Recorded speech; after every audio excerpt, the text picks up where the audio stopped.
Hi friends, இந்த வீடியோவில் அம்மா வீட்டு காட்டில் பருத்தி போட்டிருக்காங்க. 2 கோன்ஸாக்கு 3 கோன்ஸாக்கு அவ்வளோ பருத்தி வெடிக்குதுங்க. அப்பா வந்து கொஞ்சமாக அவரால் முடிஞ்ச அளவுக்கு எடுத்துருவாங்க. கொஞ்சமாக மட்டும் நம்மளுக்கு கொண்டாந்து கொடுப்பாங்க எடுக்க சொல்லி. நான் தான் அப்பாவை கொண்டாந்து சொல்லி கேட்டுகிட்டே இருந்தேன், நீங்கள் மட்டும் எவ்வளோ பருத்திப்பா எடுப்பீங்க, கொண்டாந்து கொடுங்க, நானும் எடுத்துறேன்னு சொல்லிட்டு. அதனால அப்பா நம்மளுக்கு ஒரு அரை கோன்ஸாக்காட்டு கொண்டாந்து கொடுத்துருக்காங்க. அதை தான் எடுத்துட்டு இருக்கேன். லைட்டாக தூக்கம் வர மாதிரி இருந்துச்சு. சரி உங்ககிட்ட பேசிகிட்டே வீடியோ எடுத்துக்கிட்டே அப்படியே பருத்தி எடுக்கலாம்னு சொல்லிட்டு உட்காந்துருக்கேங்க. இதுதான் பருத்தி மூட்டை. இந்த பருத்தி மூட்டையில் இருக்கிற பருத்தி தான் எடுக்கணும். கொஞ்சமாக எடுத்திருக்கேன். கேமரா வச்சிருக்கிறேன், மொபைல் வச்சிருக்கிற இடத்துல தான் பருத்தி போட்டிருக்கேன். கொஞ்சமாக எடுத்திருக்கேன். இன்னும் பருத்தி எடுக்கணும். ஃபேன்லாம் ஆஃப் பண்ணிட்டேங்க. வீடியோ எடுக்கும்போது பேசினா வாய் சரியாக கேட்காதுன்னு சொல்லிட்டு காலெல்லாம் நீட்டி போட்டு பருத்தி எடுக்க ஸ்டார்ட் பண்ணியாச்சு.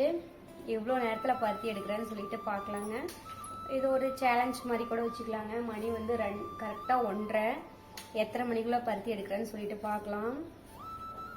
பருத்தி வந்து ஒவ்வொரு சைடு வந்துங்க அப்படியே செடியிலேருந்தே இது அப்படியே கோம்போ அப்படியே இருக்குங்க. செடியில் தண்டோட அப்படியே இருக்கும். இதை வந்து பறிக்காத செடியிலேயே எடுப்பாங்க. பருத்தி பஞ்சு மட்டும் அப்படியே தனியாக எடுத்துகிட்டு வந்துடுவாங்க. இப்படி மட்டும் எடுத்துகிட்டு வந்துடுவாங்க. இப்படி எடுத்தோம்னா ஈவினிங் வரைக்கும்னாலும் எடுப்பாங்க. பஞ்சு எடுக்கிறீங்க, அது ரொம்பவே கஷ்டங்க. குமிஞ்சு ஒவ்வொன்றுக்கும் உருவிக்கிட்டே இருக்கணும். இதாக இருந்துச்சுன்னா அப்படியே டப்புன்னு அப்படியே பறிச்சு போட்டு வந்தோம்னா எடுக்கிறதுக்கு கொஞ்சம் ஈஸியாகவே இருக்கும். அம்மா வீட்டு காட்டிலலாம் நான் நிறையா பருத்தி எடுத்துருக்குங்க. அம்மா வீட்டு எப்பயுமே பருத்தி போடுவாங்க. பருத்தி வந்து வருஷத்தில் 2 டைம் எல்லாம் பண்ணுவாங்க. ஆடி மாதம்னு நினைக்கிறேங்க, அப்போ ஒரு டைம் பருத்தி போடுவாங்க. மாசிலேயே பருத்தி போடுவாங்க. தண்ணி அதிகமாக இருக்கிறீங்க வந்து ஆடியில் தான் அதிகமாக போடுவாங்க. தண்ணி கொஞ்சம் கம்மியாக இருக்குது அப்படின்னா மாசியில் போடுறதுக்கு இப்போல்லாம் யோசிப்பாங்க. இப்போல்லாம் மழை பெஞ்சிட்டு தாங்க இருக்குது, அதனால பிரச்சனை இல்லை, 2 டைமே போடுறாங்க. அம்மா வீட்டில் வந்து மாசியில் போட்டிருந்தாங்க. இப்போ வந்து பருத்தி வந்துடுச்சு, அதை தான் எடுத்துட்டு இருக்கேன். அம்மா வீடு பெரியப்பா வீடு 2 பேருமே போட்டிருக்காங்க. எனக்கு பருத்தி எடுக்கணும்னா எப்பயுமே ரொம்ப பிடிக்குங்க. அம்மா வீட்லேயுமே இப்படி தான் உட்காந்து எடுத்துக்கிட்டே இருப்பேன். இது உட்காந்து எடுத்தோம்னா லைட்டாக பேக் பெயின் வர மாதிரி இருக்கும். ஏன்னா சிசேரியன் பண்ணியிருக்கு இல்லைங்களா, அதனால பேக் பெயின் வர மாதிரி இப்போ இருக்குது. அதனால சாஞ்சு உட்காந்துட்டு உங்ககிட்ட பேசிகிட்டே வீடியோ எடுத்தோம்னா தெரியாதுல்ல, அதனால எடுத்து வச்சுருக்கேன். கொஞ்சம் இன்ட்ரெஸ்டிங்காகவும் போகுங்க எவ்வளோ நேரத்தில் எடுக்கிறேன்னு சொல்லிட்டு. இது மாதிரி விவசாயம் செய்கிறதெல்லாம் எனக்கு ரொம்பவே பிடிக்குங்க. ஒரு சில வேலை செய்வேன், இப்போ செய்ய முடியல. முன்ன செஞ்ச மாதிரி இப்போ செய்ய முடியலங்க. கொஞ்சம் கஷ்டமாகவே இருக்குது. களை வெட்டுற வேலையெல்லாம் ரொம்ப முடியல. அந்த வேலைக்கெல்லாம் போகிறதே இல்லைங்க. எப்பயுமே அம்மா வீட்டில் இருக்கும்போது களை வெட்டுற வேலைக்கெல்லாம் கூட அதிகமாக போக மாட்டேன். இந்த வெங்காயம் நடுற வேலை, வெங்காயத்துக்கு களை எடுக்கிற வேலை, அப்புறம் வெங்காயம் எறிகிற வேலை, இதெல்லாம் செய்வேங்க. பருத்தி எடுக்கிறது, கொட்டை ஊன்றது, இந்த வேலை எல்லாமே தெரியும். அப்புறம் சோளத்தட்டை இருக்கிற வேலை, இது எல்லாமே ஓரளவுக்கு தெரியுங்க. யாருக்கெல்லாம் விவசாயம் பிடிக்கும்னு சொல்லிட்டு மறக்காமல் கமெண்ட் பண்ணுங்க. எங்கள் லைஃப் இப்படி தாங்க போயிட்டுருக்கு. நம்ம காட்டில் வந்து இது மாதிரி வெள்ளாமெல்லாம் வைக்கிறதில்ல. ஏன்னா காலையில் இந்த வெள்ளாமைக்கு வந்து காலையில் நேரமாக காட்டுக்கு போயிடணும். ஒரு 6 மணிக்கு போதெல்லாம் காட்டில் இருக்கணுங்க. அப்படி இருந்தோம் அப்படின்னா தான் பருத்தி வந்து எடுத்துகிட்டு வீட்டில் கொண்டாந்து போட முடியும். ரொம்ப வெயில் வந்ததுக்கப்புறம் பருத்தி எடுத்தோம் அப்படின்னா இந்த தூசெல்லாம் இருக்கு இல்லைங்களா, இந்த தூசு ப்ளஸ் அந்த பருத்தி இலை இருக்கு இல்லைங்களா, அதெல்லாம் காஞ்சிருக்கும். அதெல்லாம் ரொம்ப தூசண்டி போயிடும். பறித்து அப்படியே கொண்டாந்து வீட்டில் போட்டோம்னாலும் எடுக்கும்போது பார்த்தோம்னா இப்படி ஈஸியாக வராதுங்க. ஒரு மாதிரி குப்பண்டி போயிடும். எடுக்கிறதுக்கு ரொம்பவே கஷ்டமாக இருக்குங்க. இந்த பருத்தி பஞ்சு வச்சு தான் காட்டன் ட்ரெஸ்லாம் தயாரிப்பாங்க. இதுக்குலாம் வந்து பருத்தி விதை வந்து இருக்கும், பருத்தி கொட்டை. இந்த மாட்டுக்கு வந்து அரைச்சி ஊற்றுறது எல்லாம் பண்ணுவாங்க. நிறைய இதுக்கு தெரிஞ்சிருக்குங்க, தெரியாதவங்களுக்காக சொல்கிறேன். நான் சின்ன பிள்ளையா இருக்கும் போதெல்லாம் ஸ்கூல் லீவ் அப்போ தான் இந்த வேலையெல்லாம் செய்வோம். ஸ்கூல் போயிட்டு வந்து சனி ஞாயிறு லீவாக இருந்துச்சு அப்படின்னா ஆளுக்கு ஒரு சரவு கணக்கில் எடுக்க விட்டுருவாங்க. நான் ஒரு சரவு, அம்மா ஒரு சரவு, அப்பா ஒரு சரவு, தம்பி ஒரு சரவுன்னு சொல்லிட்டு எடுப்போம். அப்போல்லாம் ரொம்ப ஸ்பீடாக எடுப்பாங்க பருத்தி. நானும் அப்பாவும் பயங்கர ஸ்பீடாக எடுப்போம். தம்பியும் அம்மாவும் கொஞ்சம் லேட்டாகவும்.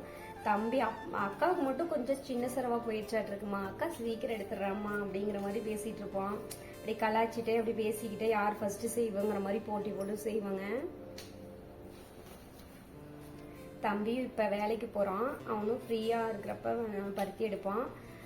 நம்மளுக்கு இங்கே வீட்டுகிட்டயே வேலை சரியாக போயிருக்கிறனால அங்கே வீட்டுக்கிட்ட காட்டில் போய் எல்லாம் பருத்தி எடுக்கிறது இல்லைங்க. சும்மா கொஞ்சம் நேரம் ஃப்ரீயாக இருக்கிறப்ப பருத்தி கொண்டாந்து அப்பா போட சொல்லி இங்கே போட்டு எடுத்து தருதுங்க. ஏதாவது லோடன்னு பேசிகிட்டே இருக்கிறீங்களா? இப்படி தான் நான் வீட்டில் இருந்தாலும் இப்படி தான் பேசிகிட்டே இருப்பேன். யாராவது பேசுறதுக்கு சிக்கிட்டாங்கன்னா நான் பாட்டுக்கு பேசிகிட்டே இருப்பேங்க.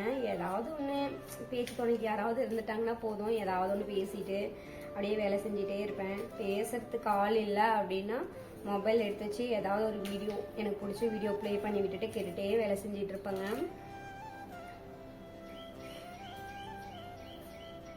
நீங்களாம் போர் அடிச்சுன்னா வேலை செய்யும்போது என்ன பண்ணுவீங்கன்னு சொல்லிட்டு மறக்காம கமெண்ட் பண்ணுங்க. இல்லை குருட்டு பருத்தியும் நிறைய வருங்க, அதையும் எடுத்து தனியாக வச்சிடணும். பருத்தி எடுக்கும்போது லைட்டாக இது மாதிரி இருக்கு இல்லைங்களா, இந்த பருத்தி கூட போடுவாங்க. ரொம்ப குருட்டு பருத்தி அப்படின்னா கெட்டு போன பருத்தின்னு சொல்லுவாங்க. அதை பார்த்தோன்னா இந்த புழுவெல்லாம் இருக்கு இல்லைங்களா, அதெல்லாம் நல்லா அரிச்சு ஒரு மாதிரி நோவு வந்த பருத்தி மாதிரி இருக்கும். எல்லாம் பாருங்க தனியாக எடுத்து வச்சிருக்கேன். இது மாதிரி இருக்கும், இந்த குருட்டு பத்தின்னு சொல்லுவாங்க. வேர்க்குங்க, ஃபேனை வேற ஆஃப் பண்ணிட்டேன், கதவு வேற சாத்தி இருக்கு. கதவை திறந்து விட்டோம் அப்படின்னா நம்ம வீட்டில் கோழி ராவடி தாங்க முடியாது. ஒரே செகண்ட்ல எல்லாம் வீட்டுக்குள்ள கூட்டிட்டு வந்துருவாங்க. இப்போ 2 கோழி வேற குஞ்சு பறிச்சுக்கிறதுக்கு அதுக்கும் நெட்டா 2 கோழி குஞ்சு கூட்டிட்டு நம்ம வீட்டுக்குள்ள தான் வந்து இருப்பாங்க. இப்போ வெளியவே கத்தர் சவுண்டு கேட்கும்னு நினைக்கிறேன். காலையில் இன்னைக்கு இந்த வீடியோ வந்து சனிக்கிழமை எடுத்துட்டு இருக்குங்க. பாப்பா தம்பி எல்லாமே ஸ்கூல் போயிட்டாங்க. இன்னைக்கு ஸ்கூல் இருக்கு. குட்டி பையன் வந்து இன்னும் கொஞ்சம் நேரத்தில் வந்துடுவான். அவன் வரத்துக்குள்ளே எவ்வளோ பருத்தி எடுக்க முடியும்னு தெரியல. நானும் காலையில் கொஞ்சம் நேரம் பாப்பா போனதுக்கு அப்புறமே சாப்பிட்டு ஆடெலாம் ஓட்டிட்டு போய் மேய்ச்சி கட்டிட்டு கொஞ்ச நேரம் ரெஸ்ட்டு போட்டுங்க.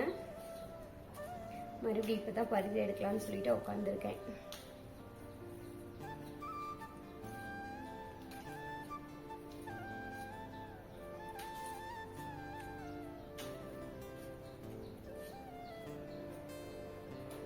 உங்கள் ஊர் சைடில் பருத்தி போட்டிருக்கீங்களா? நீங்களாம் எப்படி பருத்தி எடுப்பீங்கன்னு சொல்லிட்டு மறக்காமல் கமெண்ட் பண்ணுங்கள்.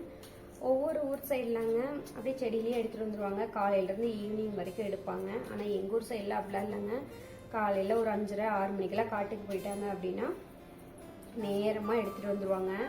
சாக்குலேருந்து கொஞ்சம் கொஞ்சமாக தாங்க வெளியே இழுத்து நம்ம பஞ்சு எடுக்கணும். ஒரே முட்டாவை வெளியே எடுத்து போட்டோம் அப்படின்னா தூசண்டி போயிடும்.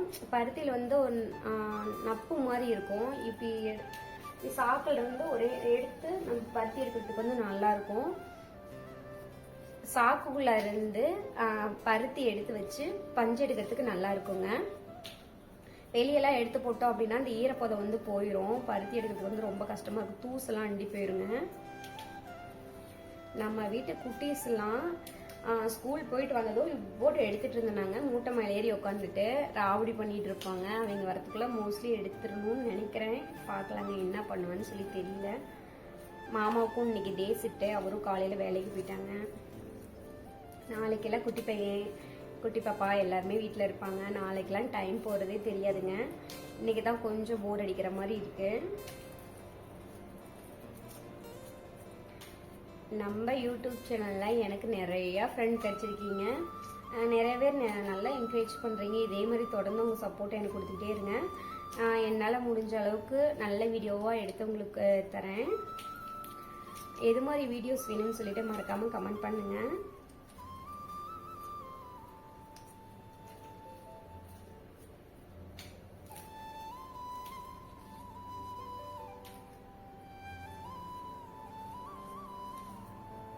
பருத்தி எடுக்க மோயவே மாட்டேங்குதுங்க. நிறைய பருத்தி இருக்குது. அதை நல்லா ஸ்பீடாக அப்படி லைட்டாக ஒவ்வொன்று நல்லா வெடிச்சிருக்குங்க. ஒவ்வொன்று வந்து இந்த கழும்புன்னு சொல்லுவோம் இல்லைங்களா, அது வந்து நல்லா விரிஞ்சிருக்காது. அந்த இடத்துலலாம் நல்லா விரிச்சு விட்டு அதுக்கப்புறம் பருத்தி எடுக்கணும். பருத்திலேயே நிறைய விதை இருக்குங்க.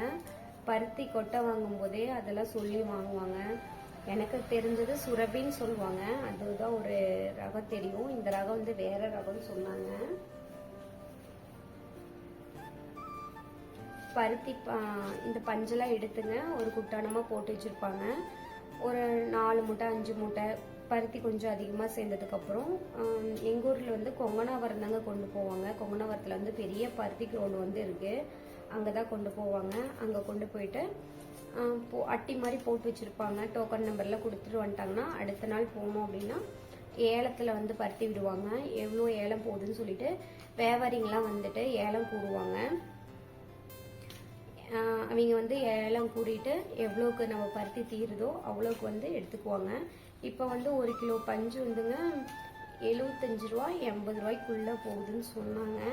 அப்பா வீடு வந்து இன்னும் கொண்டு போகல, நான் 2 வாரம் ஆகட்டும்னு சொல்லி தம்பி சொல்லிட்டான்னு சொல்லிட்டு இருந்தாங்க.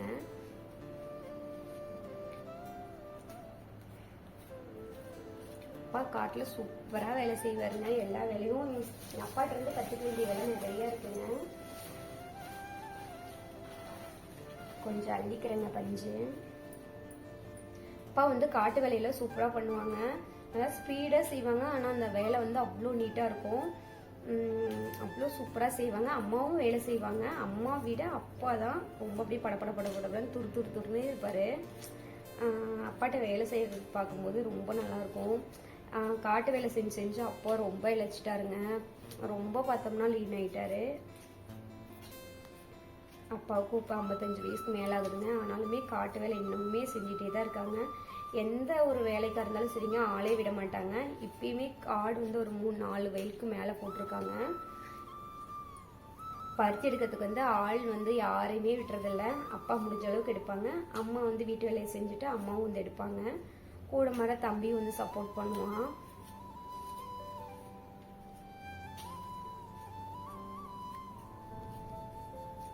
தெரியுதாங்க, பஞ்சு தான் எடுத்துட்டு இருக்கேன்.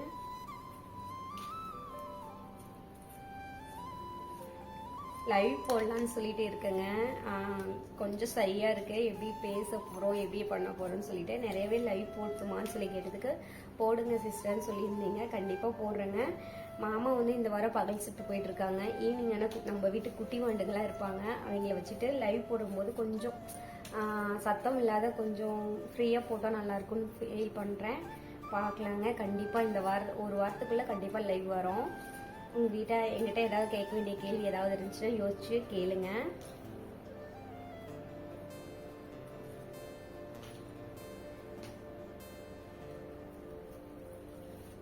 இதில் நிறைய பூச்சி, சின்ன சின்ன பூச்சியெல்லாம் இருக்குங்க.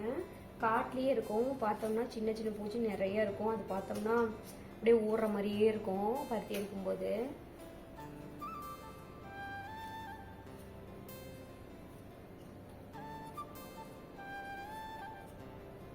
நீங்களா பருத்தி எடுத்துருக்கீங்களான்னு சொல்லிட்டு மறக்காம கமெண்ட் பண்ணுங்க.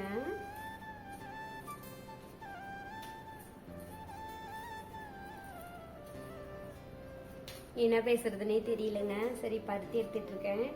இதெல்லாம் முடிஞ்ச அளவுக்கு எவ்வளோ சீக்கிரம் முடிக்க முடியும்னு சொல்லி தெரியலங்க. பார்க்கலாம். பயங்கரமா வேர்க்குது பாருங்க, எந்த அளவுக்கு வேர்த்து போயிடுச்சுன்னு சொல்லிட்டேன்.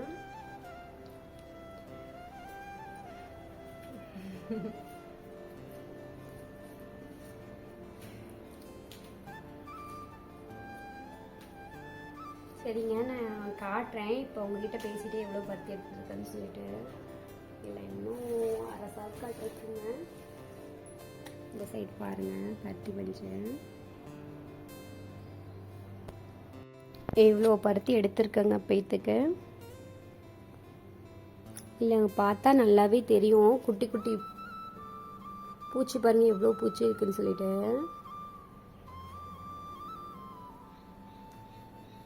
ரயில் போட்டி ஆட்டம் ஒன்றுக்கு ஒன்று கோர்த்திட்டு இருக்குங்க. இந்த மூட்டையில் இருக்கிற பருத்தியெல்லாம் எடுத்துட்டு அப்புறமா காட்டுறேங்க எவ்வளோ பருத்தி வந்திருக்குன்னு சொல்லிட்டு. இருக்கும்போதே நம்ம வீட்டு குட்டி பையன் ஸ்கூல்லேருந்து வந்துட்டான். பேபி ஸ்கூல் தாங்க போகிறான். போயிட்டு வந்தாச்சு. 1:45 தாங்க ஆகுது. குட்டி பையன் வந்துட்டான். இனிமேல் அவனுக்கு பால் கழிச்சு கொடுத்துட்டு அவனுக்கு கொஞ்சம் நேரம் அவங்க கூட விளாண்டுட்டு இருந்துட்டு அப்புறம் தாங்க வேலை செய்யணும். ஏன்னா அவன் வந்ததுக்கப்புறம் உடனே நம்ம வேலை செஞ்சுட்டே இருந்தோம்னா அவன் ரொம்ப பொக்குன்னு போயிடுவான். அதனால அவங்க கூட உட்காந்து விளாண்டுட்டு இருக்கோம். வீட்டை ஓப்பன் பண்ண உடனே நம்ம வீட்டில் இருக்கிற கோழி குஞ்செல்லாம் கூட்டிகிட்டு வீட்டுக்குள்ளே வந்துருச்சு. குட்டி பையன் 2 கோழி குஞ்சை பிடிச்சி வச்சுட்டு விளாண்டுட்டு இருக்கான். ஒரு மாதிரி கழுத்தை பிடிச்சி நசுக்கிற மாதிரியே பண்ணிட்டு இருந்தான். டே அப்படி பண்ணாதடா, கோழி குஞ்சு செத்து போயிடும்னு சொல்லிட்டு இருந்தேன். அவனும் அம்மா செத்து போயிங்கிற மாதிரி சொல்லி விளாண்டுட்டு இருந்தான். பருத்தி எடுக்கணும்டா சாமி, கொஞ்சம் நேரம் நீ அம்மா ஃப்ரீயாக விட்டேன்னா நான் அவனுக்கு பால் கழிச்சு கொடுத்துட்டு அதுக்கப்புறம் பருத்தி எடுக்கலான்னு சொல்லிட்டு இருந்தேன். அவன் நல்லா ஜாலியாக என் மேலே ஏறி உட்காந்துட்டு விளாண்டுட்டு இருக்கான்.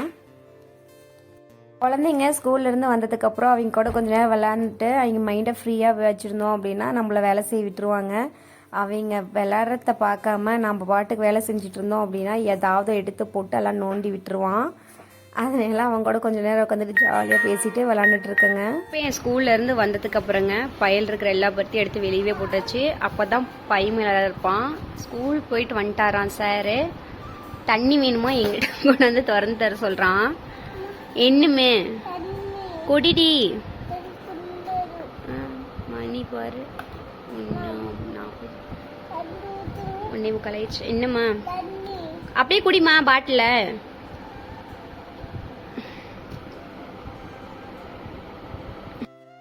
முக்காவாசி பஞ்சை எடுத்து முடிச்சாச்சுங்க. எவ்வளோ பருத்தி பஞ்சு எடுத்திருக்கேன்னு சொல்லி பாருங்க. தொல்லி எவ்வளோ தொல்லி இருக்கு.